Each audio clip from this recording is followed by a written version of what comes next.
हिंदी कहानी। सुभद्रा गांव में रहती है और उसका बेटा अखिल शहर में। वो वहां एक मल्टीनेशनल कंपनी में जॉब करता है। सुभद्रा का बेटा अखिल अचानक से शहर से उससे मिलने गांव आया था। बेटे को देखकर वो बहुत खुश हुई और फिर से वही शिकायतें उसकी शुरू हो गई जो हर माँ की होती हैं। कैसी शक्ल बनाकर रखी है तूने, कितना दुबला हो गया रे तू। अरे खाना पीना ठीक से खाता नहीं है क्या? बहुत काम करवाते हैं क्या ऑफिस वाले? अरे माँ कहाँ दुबला हुआ हूँ, वैसा ही तो हूँ। पता नहीं यार माँ की आंख ऐसी क्यों होती है, उसे अपना बच्चा दुबला ही दिखता है। तुझसे तो बोलना ही बेकार है। सुन, तू हाथ मुंह धो ले, मैं तेरे लिए आलू के पराठे बनाकर लाती हूँ। सुभद्रा रसोई में जाने लगी तो अखिल ने अपनी माँ का हाथ पकड़कर उसे सोफे पर बिठा लिया और कहा, अरे माँ ये सब छोड़, मुझे तुमसे कुछ बहुत जरूरी बात करनी है। ये सुनकर सुभद्रा की आंखों में चमक आ गई और उसने खुश होकर उससे पूछा, क्या बात करनी है बेटा? शादी के बारे में? तू तैयार है? रुक, मैं तुझे कुछ दिखाती हूँ। सुभद्रा ने सोफे के पास रखी टेबल से कुछ लिफाफे निकाले और उससे लड़कियों की तस्वीर निकालकर अखिल को दिखाने लगी। बोल, कौन सी है तुझे पसंद? अखिल ने उन तस्वीरों को बेमन से देखा और माँ से कहा, माँ मुझे इनमें से कोई भी पसंद नहीं है। क्या बोल रहा है तू? सारी इतनी सुंदर है, पढ़ी लिखी भी है। तब अखिल ने अपनी माँ से जो बात कही उसे सुनकर उनके चेहरे पर चमक आ गई। अरे सच, तूने लड़की पसंद कर ली है? अरे कौन है वो? क्या नाम है उसका? कहाँ की है? अरे माँ एक साथ इतने सारे सवाल। ये कहकर अखिल ने अपना मोबाइल निकाला और उसकी गैलरी से आकांक्षा की तस्वीर निकाल कर दिखाई। उसे देखकर सुभद्रा बहुत खुश हुई। वाह, कितनी सुंदर है मेरी बहू। मैं बहुत खुश हूँ बेटा, बहुत खुश। अखिल और आकांक्षा की शादी हो गई। जब वो पहली बार उसे लेकर घर आया तो सुभद्रा द्वार पर उसकी आरती उतार रही थी, तो आकांक्षा को ये सब पसंद नहीं आ रहा था। आकांक्षा शहर में रहने वाली मॉडर्न ख्यालों की लड़की थी। उसने सुभद्रा से कहा, क्या मम्मी जी, अब ये सब कौन करता है? अरे क्यों नहीं करता, सभी करते हैं। लक्ष्मी हो तुम मेरे घर की, और लक्ष्मी का स्वागत तो ऐसे ही किया जाता है। सुभद्रा की बातों को सुनकर आकांक्षा ने अपना मुंह बना लिया।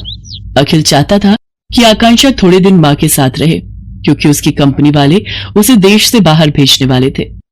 आकांक्षा ने भी कभी गांव देखा नहीं था, इसलिए उसने अखिल की बात टाली भी नहीं। ठीक है बाबा, लेकिन जल्दी आ जाना, मैं यहाँ अकेले बोर हो जाऊंगी।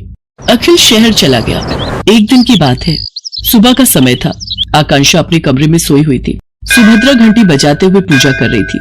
घंटी की आवाज से आकांक्षा डिस्टर्ब हो रही थी। वो गुस्से में बाहर आई और सुभद्रा से कहा, क्या मम्मी जी, सुबह सुबह इतना शोर क्यों कर रही हैं आप? ऐसा नहीं कहते बहू, मैं पूजा कर रही हूँ और अब तो सुबह के 7 बज गए। 7 बज गए तो मैं क्या करूँ? मुझे आप जैसे गवारों की तरह जल्दी उठने की आदत नहीं है। चलिए अब बंद करिए ये सब और मुझे सोने दीजिए। सुभद्रा को अपनी बहू की बात बहुत बुरी लगी, लेकिन वो चुप रह गई और खुद को ही दोष देने लगी। मेरी ही गलती है। अरे वो शहर की है, वहाँ लोग देर से सोते हैं, देर से जागते हैं। मुझे इस बात का ख्याल रखना चाहिए। आकांक्षा ज्यादातर समय या सोकर बिताती या अपने दोस्तों से बात करके। वो सुभद्रा की कोई मदद नहीं करती। एक दिन वो फोन पर बातें कर रही थी और सुभद्रा अपने बैल को चारा दे रही थी, तो अचानक उसका बैल जोर से रंभाने लगा। अरे क्या हो गया, क्यों गुस्सा कर रहे तू? मैं आ तो गई खाना देने। हाँ ठीक है, मैंने आज थोड़ी देर कर दी। अरे क्या करती, मेरे घुटनों में जोरों का दर्द जो था, बूढ़ी हो गई हूँ ना मैं। उधर फोन पर बातें करती आकांक्षा की दोस्त ने बैल के रंभाने की आवाज सुनी तो उसने कहा, अरे क्या बात है आकांक्षा, तबेले में है क्या तू? ये पीछे से कैसी आवाज आ रही है? अरे गांव है ना ये, यहाँ तो गाय भैंस की आवाज आएगी ना, कोई डीजे तो बजेगा नहीं। अच्छा सुन, मैं तुझसे थोड़ी देर में बात करती हूँ। आकांक्षा ने फोन काटा और सीधे सुभद्रा के पास पहुंची। क्या मम्मी जी, आप लोगों को जरा भी तमीज नहीं है क्या? अरे मैं फोन पर बातें कर रही हूँ और आपका ये बैल शोर कर रहा है। अरे मेरी बेइज्जती होती है दोस्तों के सामने, आपको बड़ा मजा आता है ना मुझे तंग करने में। ये तुम कैसी बातें कर रही हो बहू, मैं भला तुम्हें क्यों तंग करूंगी? और जहां तक बात रही इसके रंभाने की, तो इसे भूख लगी थी। अब ये बेचारा हमारी तरह खाना तो मांग नहीं सकता, जानवर है ना। ये जानवर है, आप तो नहीं। कान खोलकर सुन लीजिए, जब मैं अपने दोस्तों से बात करूं तो इसे बाहर ले जाइए, नहीं तो मैं ये घर छोड़कर चली जाऊंगी। अरे नरक बना दिया है मेरा जीवन आप लोगों ने। सुप्रिया फिर से खामोश रह गई। एक दिन जब वो गोबर से घर का आंगन लीप रही थी तो आकांक्षा फिर से नाक बंद करके तमतमाती हुई बाहर आई और गुस्से में सुप्रिया से कहा, क्या है मम्मी जी, ये क्या है? पूरे घर में आपने बदबू फैला दी है। बहू गोबर है ये, पता है कितना पवित्र होता है, घर में कीटाणुओं को प्रवेश नहीं करने देता ये। अरे क्यों मेरे पीछे पड़ी हैं आप? नहीं चाहिए मुझे अपने घर में गोबर वोबर, जब मैं चली जाऊंगी तो करते रहना ये सब। बिल्कुल गवारों के बीच में छोड़कर गया ये अखिल। कंपनी वालों ने 2 महीने की ट्रेनिंग और बढ़ा दी उसकी। 2 महीने इस गांव को और झेलना पड़ेगा मुझे। सुप्रिया आकांक्षा की किसी बात का बुरा नहीं मानती, वो उसे बहुत प्यार करती थी। एक दिन की बात है, सुप्रिया ने आकांक्षा से कहा, बहू आज कुछ लोग तुम्हें देखने के लिए आ रहे हैं। वो क्या है ना कि ये लोग शादी में नहीं आ पाए थे। मुझे देखने? अरे मैं क्या कोई नुमाइश की चीज हूँ जो मुझे देखने आ रहे हैं? सुनिए, उन लोगों को मना कर दीजिए, मुझे किसी से नहीं मिलना। आकांक्षा बार बार सुप्रिया का अपमान करती और बार बार उसे जली कटी सुनाती, लेकिन सुप्रिया अपनी बहू को कुछ नहीं कहती। उसे हमेशा यही लगता कि बहू शहर की है, वहां के तौर तरीके अलग होते हैं, उसे वो बदल नहीं सकती। एक बार की बात है, सुप्रिया कुछ दिनों से बहुत बीमार थी। उसका बुखार उतरने का नाम ही नहीं ले रहा था, लेकिन आकांक्षा को इन सब बातों से कोई फर्क नहीं पड़ता था। एक दिन आकांक्षा छत की बाउंड्री के पास खड़ी होकर अपने दोस्तों से बातें करते हुए और अपनी सास की शिकायत करके अभी फोन रखा ही था कि तभी न जाने कैसे उसका पैर फिसल गया और वो छत से नीचे गिर पड़ी। आह! आकांक्षा की आवाज सुनकर सुप्रिया भागी भागी बाहर आई।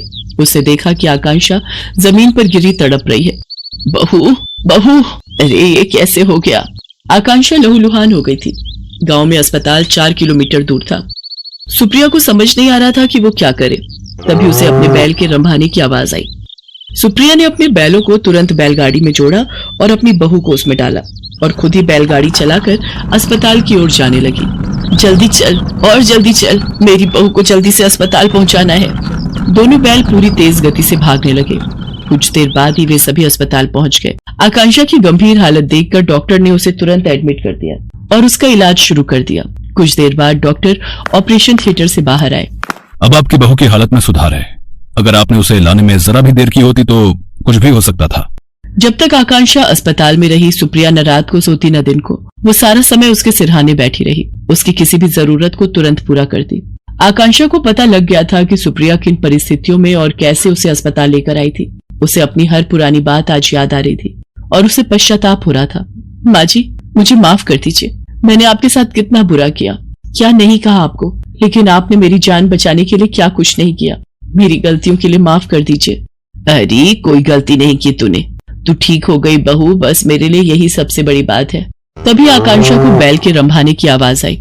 वो उस आवाज को सुनी रही थी तभी। पता है तू यहाँ बीमार है तो मेरे दोनों बैलों ने भी खाना पीना छोड़ दिया है। वो अस्पताल के बाहर ही खड़े रहते हैं। सच कहूँ तो वो ना होते तो पता नहीं मैं तुम्हें कैसे अस्पताल लेकर आती। सुप्रिया की बातों को सुनकर आकांक्षा की आंखों से झरझर कर आंसू निकलने लगे। वो बाहर निकली और बैलों को गले लगाकर उनसे भी माफी मांगी। आकांक्षा बदल गई थी। उसे गांव अच्छा लगने लगा था और सुप्रिया में तो उसकी जान बसने लगी थी।